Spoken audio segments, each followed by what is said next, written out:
C'est le grand rendez-vous de l'actualité sur la 10e rue télévision. Mesdames et messieurs, bienvenue à tous. Voici les sommaires. À la une de cette édition du journal, la commission spéciale et la plénière offrent Constant Moutamba au maître de la justice au regard des zones d'ombre qui persistent encore dans les dossiers du présumé détournement de l'argent destiné à la construction d'une prison à Kisangani. Au cours de son audition devant la commission spéciale, le ministre de la Justice, Constant Moutamba, a porté des accusations contre plusieurs personnalités, notamment Judith Souminois, première ministre, et Firmin Ngondé, procureur général près la Cour de cassation. On en parle dans cette édition du journal. La garde républicaine appelée à la vigilance pour déjouer toute manipulation au cours de la causerie morale suivie d'une parade militaire de ces différentes unités combattantes organisée par son commandant, le général-major Ephraim Kabikiriza, numéro 1 de la garde républicaine, a dit, je cite, « Nous sommes apolitiques, celui qui aime la patrie ne peut jamais comploter pour la balkanisation de ces pays. Il ne peut pas être acheté par des politiciens véreux en mal de positionnement. » Fin des citations. Et voilà tout pour le sommaire. Mesdames et messieurs, bienvenue à tous. La décision vient de tomber. Le ministre d'État, ministre de la Justice et garde des Sceaux, Constant Moutamba, livré au maître de la Justice. Ironie du sort, la commission spéciale et la plénière en ont décidé ainsi. Ce jeudi 29 mai, les députés nationaux ont déclaré recevable les rapports de la commission spéciale chargée d'examiner le réquisitoire du procureur général près la Cour de cassation, Firmin Ngondé. Il ressort du rapport de la commission spéciale lu par André Litté, rapporteur de cette commission, que les députés nationaux membres de cette commission spéciale ont recommandé à l'Assemblée plénière d'autoriser l'ouverture de l'instruction judiciaire contre Constant Moutamba, soupçonné d'organiser un détournement de 19 millions de dollars sur les 39 millions et des violations des procédures de passation des marchés dans le cadre du projet de construction d'une prison à Kisangani, chef-lieu de la province de la Chopo. Et après la plénière qui était houleuse jusque tard encore pendant que je vous parle, la décision vient donc de tomber. Constant Moutamba est livré aux mains de la justice. Nous y reviendrons. Et une autre actualité brûlante, toujours à l'Assemblée nationale. En bref et en image, toujours, le procureur général près la Cour de cassation a cette fois-ci introduit un nouveau réquisitoire en vue de l'autorisation des poursuites contre l'ancien ministre des Finances et député national, Nicolas Kadimanzouji. Le bureau de l'Assemblée nationale a aussitôt mis une commission spéciale afin d'auditionner le procureur Firmin Ngondé et les députés Kazadi. Ces derniers poursuivis pour révélation des secrets d'État et propagation des faux bruits concernant des détournements des deniers publics. Restons à l'Assemblée nationale où les députés poursuivent leur contrôle parlementaire. Les mercredis, le directeur général de la Régie des voies aériennes était à la barre afin d'éclairer l'opinion sur la gestion du taxe de la RVA. Après débat, les élus nationaux accordent 48 heures à Léonard Ngoma afin de revenir éclairer les Congolais sur l'utilisation des fonds de cette redevance. Les GOPAS, vous le savez très bien. Reportage. Une question orale avec débat adressée au directeur général de la Régie des voies aériennes, RVA en sigle, concerne la perception de la redevance GOPAS. Il peut être question de recettes générées par cette redevance, du montant de crédits remboursés ou de projets en cours ou déjà réalisés dans le cadre de cette dette. La Régie des voies aériennes, qui a pour mission réhabilitation des infrastructures aéroportuaires, a récemment été au centre de l'attention des députés nationaux suite à un report de l'audition du DG sur ces sujets. Honorable Président, lorsque vous regardez le visage de l'aéroport de Djili, qui est le miroir de la RDC, honorable Président, vous avez envie de pleurer. Et pendant ce temps, honorable Président, le directeur général nous a fait savoir que nous avions fait un prêt de 60 millions. Bon, 60 millions de dollars. Les uns les autres, les 60 millions et pas mal. Mais on est en train de condamner le pays à payer pendant autant de mois. Notons que le DG de la RVA a demandé 48 heures pour rencontrer le question des élus du peuple.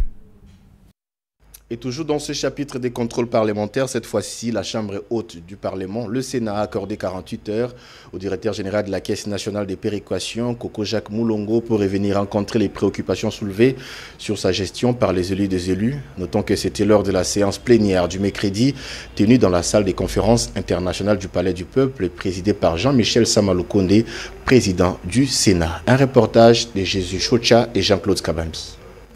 Au cours de la séance plénière dirigée ce 28 mai 2025 par Jean-Michel Samaloukonde, président du Sénat, la Chambre haute du Parlement a examiné une question orale avec un débat adressé au directeur général de la Caisse nationale de péréquation par l'honorable Linguepo Molongo Michel. La principale question portait sur la politique de la Caisse nationale de péréquation pour renforcer la solidarité nationale et corriger le déséquilibre du développement entre les provinces. Mais il y avait 5 sous-questions.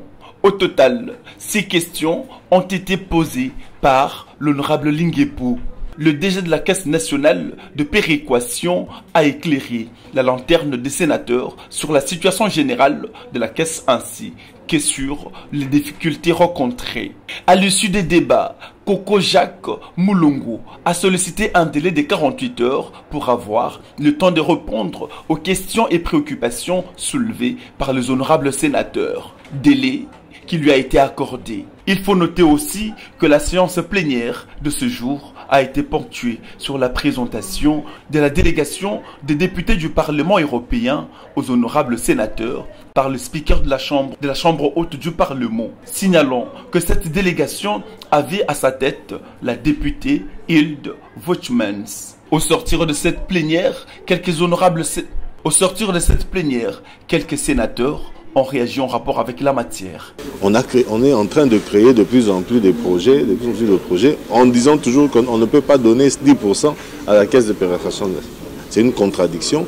Je pense qu'il y a eu plusieurs propositions ici, au niveau de la commission ECOFIN et même celle de ETD, certainement à l'issue de la conférence des gouverneurs qui va se tenir bientôt, des propositions seront mises en place pour qu'il y ait une solution là-dessus. Parce qu'entre nous, il y a des provinces qui souffrent et d'autres qui se sont étouffées puisque leurs ressources doivent automatiquement aller et de manière non programmée alimenter des rubriques qui ne sont pas maîtrisées. Précisons que l'Europe et plus particulièrement son pays, la Belgique, veut regarder ce qu'on veut faire ensemble pour parvenir à cette paix durable en RDC.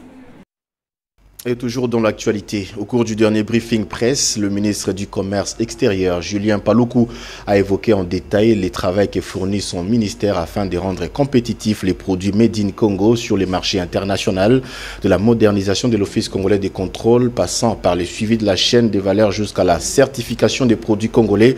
Julien Paluku veut faire du commerce extérieur les leviers de la croissance économique en RDC. On l'écoute. L'un des acteurs majeurs, effectivement, c'est une agence ou un office qui relève de notre ministère, à savoir l'Office congolais de contrôle. Mais pour que l'office y arrive, il fallait que j'y remette de l'ordre. Je pense que vous avez suivi dernièrement que je suis passé au niveau de l'office où il y avait beaucoup de désordre. On a essayé un peu de remettre de l'ordre pour que la grogne qui s'y passait ne puisse pas affecter le travail. Et je suis convaincu que le travail n'est pas encore fini, mais nous sommes en train vraiment de nous rassurer que l'OCC est en train de remettre de l'ordre. Alors, nous avons connecté l'OCC à d'autres offices de certification au niveau international pour effectivement que nos laboratoires soient d'abord certifiés. Et c'est le sens de l'appel que j'avais fait lorsque j'ai pris ce ministère pour dire je vais m'investir pour la construction des laboratoires, ces laboratoires qui vont certifier nos produits Made in Congo. Mais il ne suffit pas de certifier les produits, il faut aussi suivre la chaîne de production. C'est-à-dire qu'il y a des pays qui demandent par exemple que les produits ne viennent pas des engrais chimiques. Donc les évaluateurs doivent passer voir si les champs cultivés, si les producteurs n'ont pas utilisé par exemple des engrais chimiques. Vous avez suivi dernièrement les combats que nous avons faits avec l'Union européenne par rapport au rejet éventuel de notre cacao et de notre café, parce que, dit-elle, cette Union européenne, que notre cacao et notre café seraient issus de la déforestation. Et j'ai dit de montrer effectivement qu'on doit faire attention parce que nous avons 80 millions d'hectares de terres arables qui sont destinés à l'agriculture. Lorsque nous cultivons dans les 80 millions, nous n'avons pas fait la déforestation. Parce qu'à côté de 80 millions d'hectares de terres arables, nous avons 155 millions d'hectares de forêt. Si on va toucher à 155 millions d'hectares de forêt, à ce moment-là, on fait de la déforestation. Alors lorsque j'ai démontré la différence entre les 80 millions d'hectares de terres arables et les 155 millions de forêts, eh bien, ils ont fini par comprendre qu'effectivement, on ne le fait pas. Et donc, je voudrais vous dire que c'est une question qui reste pendante. contre laquelle nous nous battons pour nous rassurer que la qualité des produits qui viennent de la RDC respecte les normes internationales.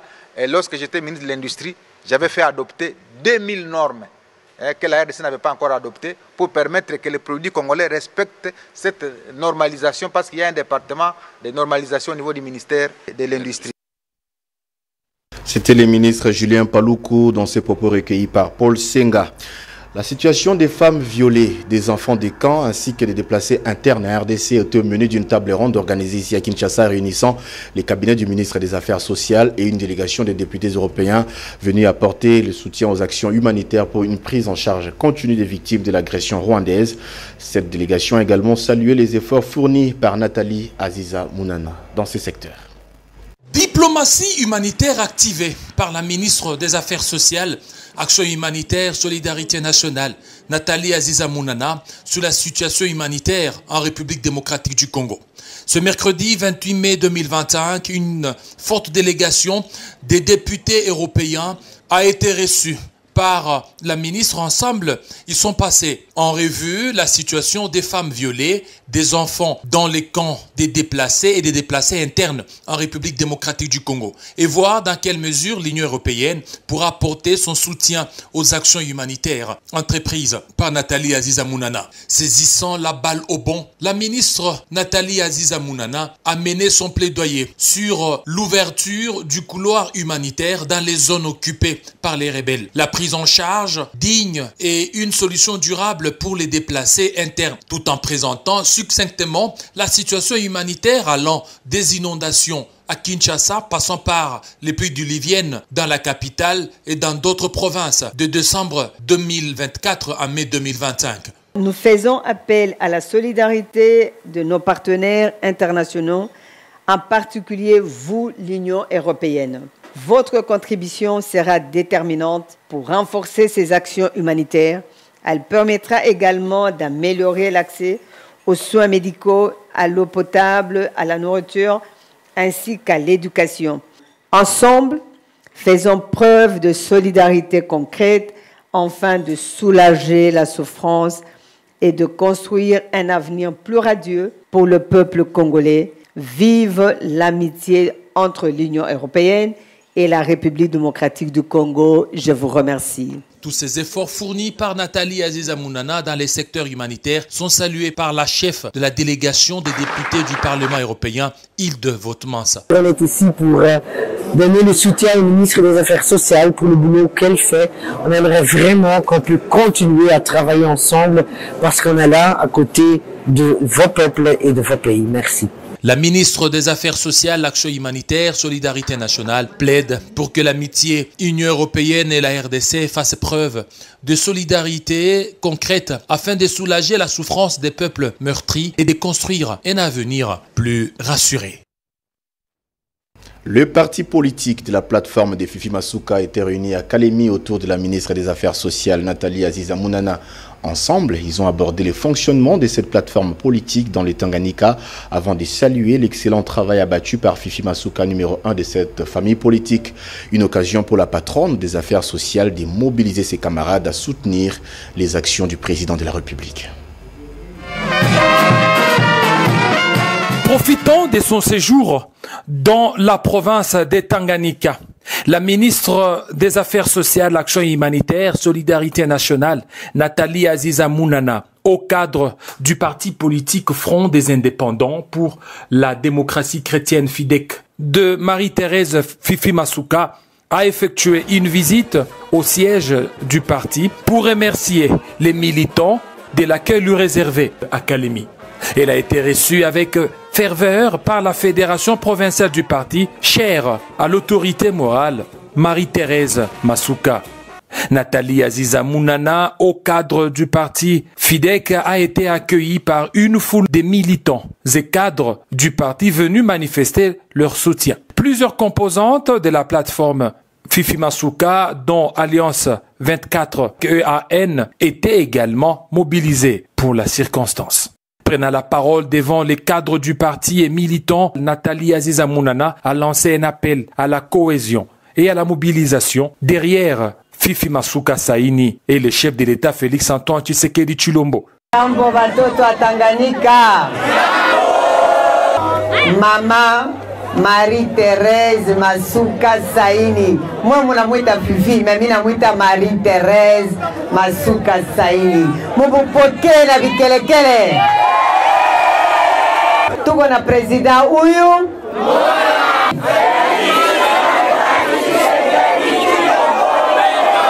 Félix Antoine Tshisekedi Tshilombo Béton. Pour Marie-Rose Kassilembo, présidente fédérale de FIDEC au Tanganyika, la visite de Nathalie Aziza Mounana est un événement hautement symbolique. Maman Aziza Mounana, qui peut l'oublier? Qui peut l'oublier? Okay. On la connaît depuis longtemps. Oui, c'est vraiment un honneur de notre parti. Et nous disons sincèrement merci à la maman pour son amour. Par ailleurs, Nathalie Aziza Mounana a réaffirmé son attachement au parti politique et a profité de l'occasion pour visiter les bureaux provinciaux tout en apposant sa signature dans les livrets d'or.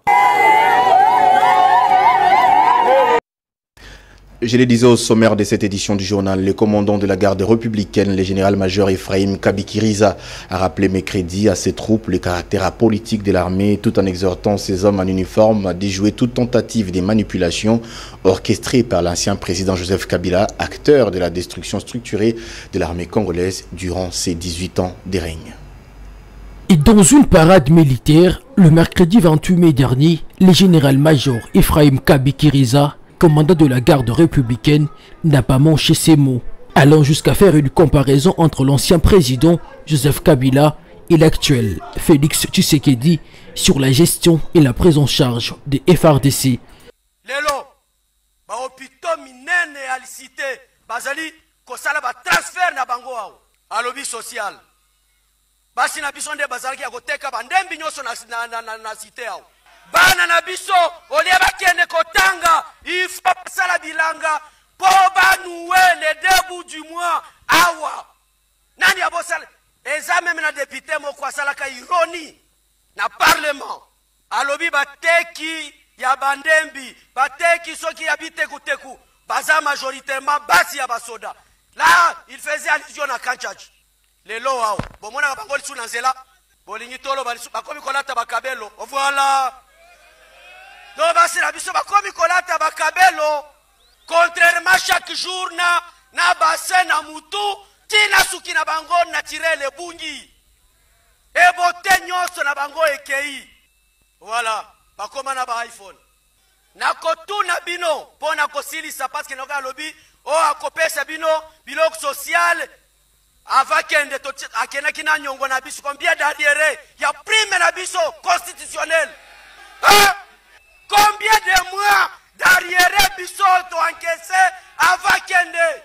Ces mots résument les ras-le-bol d'un militaire qui s'est vu être déshonoré, insulté et abandonné par celui qui devient le donneur de leçons, pourtant médiocre dans sa gestion. Selon le cardinal Mosengo, au pays son âme, Joseph Kabila constitue un virus dont il faut éradiquer à tout prix, a insisté le général-major. Et on termine avec cette réponse à la sortie médiatique ratée de Joseph Kabila. Le docteur Denis Mukwege a chargé l'ancien président de la République pour le prix Nobel de la paix. Le fait que le sénateur à vie n'a pas dénoncé Paul Kagame est un message clair de son appartenance à ceux qui agressent et déstabilisent l'Est du pays. Il était des passages dans l'émission Face à Face diffusée sur France 24. Écoutez. Son discours est clair. De toute façon, il n'a pas dénoncé le président rwandais comme agresseur, alors que nous avons la résolution 2713 qui demande au Rwanda de quitter la République démocratique du Congo, et ceci sans condition. Il n'a pas fait allusion à ça. Et pour moi, et puis il est entré par le Rwanda, pour moi, ce sont des signes qui ne trompent pas. Donc je dois dire que ce qu'il est en train de faire, c'est du déjà vu. Voilà, mesdames et messieurs, c'est donc ici que nous mettons un point final à cette édition du journal. Si vous nous avez pris en cours de diffusion, voici l'essentiel à retenir avant de nous quitter. À la une de cette édition du journal, la commission spéciale et la plénière ont livré Constant Moutamba aux mains de la justice au regard des zones d'ombre qui persistent encore dans le dossier du présumé détournement de fonds lié à la construction de la prison de Kisangani. Au cours de son audition devant la commission spéciale, le ministre de la Justice, Constant Moutamba, a porté des accusations contre plusieurs personnalités, notamment Judith Souminoa, première ministre, et Firmin Vondé, procureur général près la Cour de cassation. Également dans l'actualité, la garde républicaine appelée à la vigilance pour déjouer toute manipulation au cours de la causerie morale suivie d'une parade militaire de ces différentes unités combattantes organisées par son commandant, le général-major Ephraim Kabikiriza, le numéro 1 de la garde républicaine, a dit, je cite, « Nous sommes apolitiques, celui qui aime la patrie ne peut jamais comploter pour la balkanisation de ce pays. Il ne peut pas être acheté par des politiciens véreux en mal des positionnements. » Fin de citation, vous l'avez suivi dans cette édition du journal et c'est donc par ici que nous vous disons merci de votre fidélité. Merci à la grande équipe rédactionnelle des 10e rue Télévision qui m'a aidé à préparer et vous présenter cette édition du journal. Merci également à notre équipe en régie, pilotée par Dieudonné Masunda et Charlie Kitenge. Merci de votre fidélité. Restez avec nous car notre programme se poursuit toujours sur la 10e rue Télévision. Au revoir.